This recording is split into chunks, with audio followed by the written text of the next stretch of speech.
E aí pessoal, beleza? Estamos aí para mais uma videoaula. Nessa videoaula eu vou falar para vocês sobre o chamado campo elétrico uniforme. O campo elétrico uniforme ele é estabelecido entre duas placas paralelas condutoras carregadas com o sinal oposto de carga. No caso, aqui na esquerda nós temos uma placa carregada positivamente e aqui na nossa direita nós temos uma placa carregada negativamente. Se estabelece um campo orientado entre o positivo para o negativo. Este campo elétrico é chamado de campo elétrico uniforme porque nenhuma de suas características é alterada entre um ponto da placa positiva e a placa negativa. Como assim, professor? Independente que eu coloque um ponto aqui a ser medido A, coloque um ponto B bem aqui, eu vou observar que o campo elétrico nesse ponto B é exatamente o campo elétrico neste ponto A. Ou seja, tanto a sua intensidade, tanto a sua direção e o seu sentido, eles são iguais.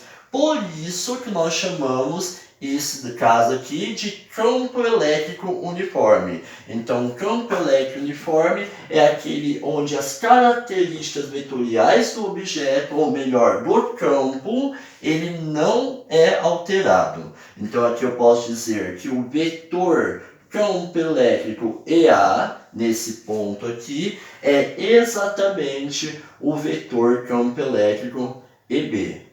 Pois, de novo, tanto o módulo, a direção e o sentido é o mesmo. Uma experiência interessante do campo elétrico uniforme é quando a gente coloca uma partícula eletrizada imersa em sua região. Então, imagine que eu tenho aqui duas placas condutoras carregadas, uma positivamente e outra negativamente. Se estabelece um campo elétrico orientado do positivo para o negativo. Esse campo elétrico é o campo elétrico uniforme. Se eu colocar bem aqui uma partícula carregada Q positiva, por exemplo, o que vai acontecer? Essa partícula vai ficar submetida à força elétrica, sendo acelerada da esquerda para a direita, devido à chamada força elétrica. Lembrando da segunda lei de Newton, que é o princípio fundamental da dinâmica, quando a resultante das forças que agem sobre o objeto é diferente de zero, esse objeto vai mudar a sua quantidade de movimento, ou seja, ele vai adquirir o que nós chamamos de aceleração. Então, resultante é igual massa vezes aceleração. Nesse caso aqui, a gente diz que a única força que está atuando sobre essa partícula carregada dentro do campo elétrico uniforme é quem? A força elétrica. Portanto, força elétrica é igual a massa da partícula vezes a aceleração. Força elétrica, voltando lá da definição de campo, nós temos que força elétrica é a carga vezes o valor de campo, é igual a massa vezes aceleração.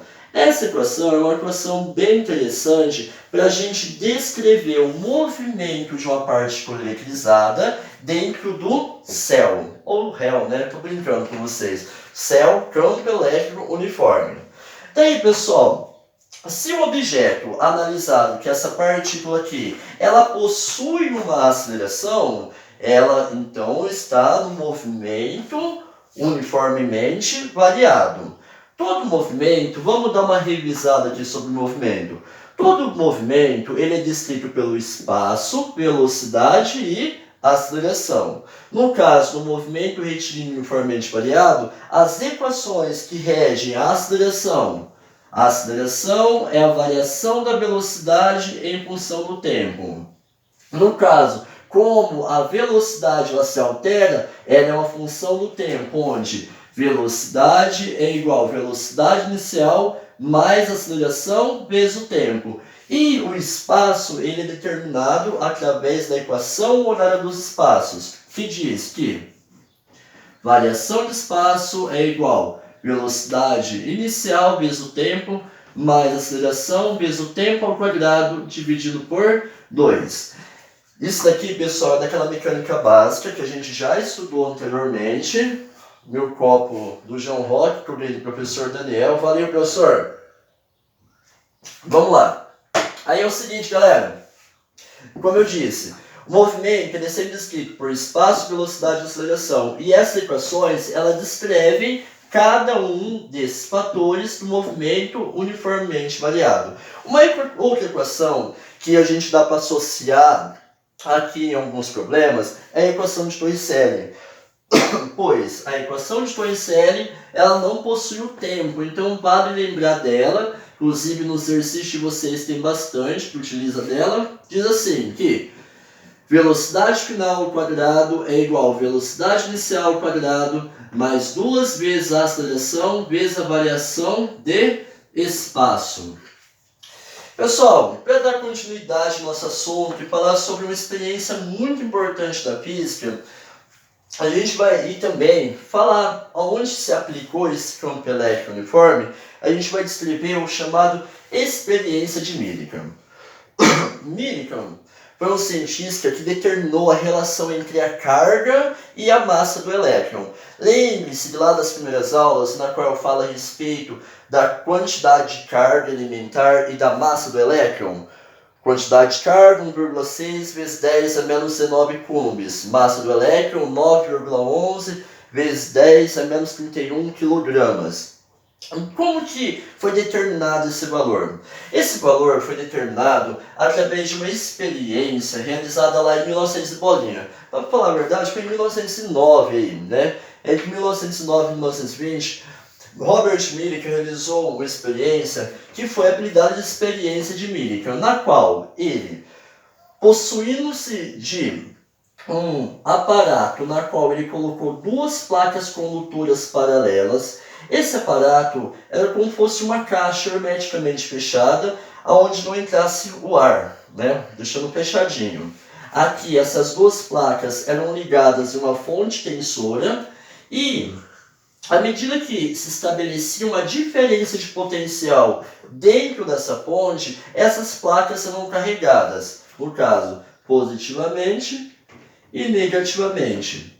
Se a gente lembrar aqui da nossa aula, a gente está falando sobre o campo elétrico uniforme. O campo elétrico uniforme ele é estabelecido entre duas placas condutoras e carregadas. Então aqui se estabelecia um campo elétrico uniforme.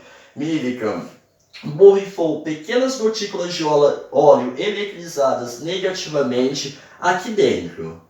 Essa gotícula de óleo ela possui massa e ela possui tanto massa e quanto ela possui carga elétrica. Então, por ela possuir massa, ela é submetida à força-peso. Como ela possui carga elétrica, o que acontece? Ela, por estar em uma região de campo elétrico uniforme, ela vai ser submetida à força elétrica. Essa força elétrica orientada para cima, o peso ali orientado para baixo e a força elétrica para cima. À medida que ele ia mexendo nessa ponte, ele conseguiu fazer com que essa gotícula de óleo ficasse parada. Como? Fazendo com que a força elétrica se igualasse à força-peso, ou seja, fazendo com que a resultante de forças que atuassem sobre a partícula seja igual a zero. Agora vamos lembrar aí. Resultante é a força elétrica menos a força-peso. Força elétrica menos a força-peso é igual a zero. Força elétrica, portanto, é igual a força-peso. O objeto está em equilíbrio estático. Como que a gente determina a força elétrica? Carga vezes o campo elétrico. E o peso? Massa vezes o valor da aceleração gravitacional.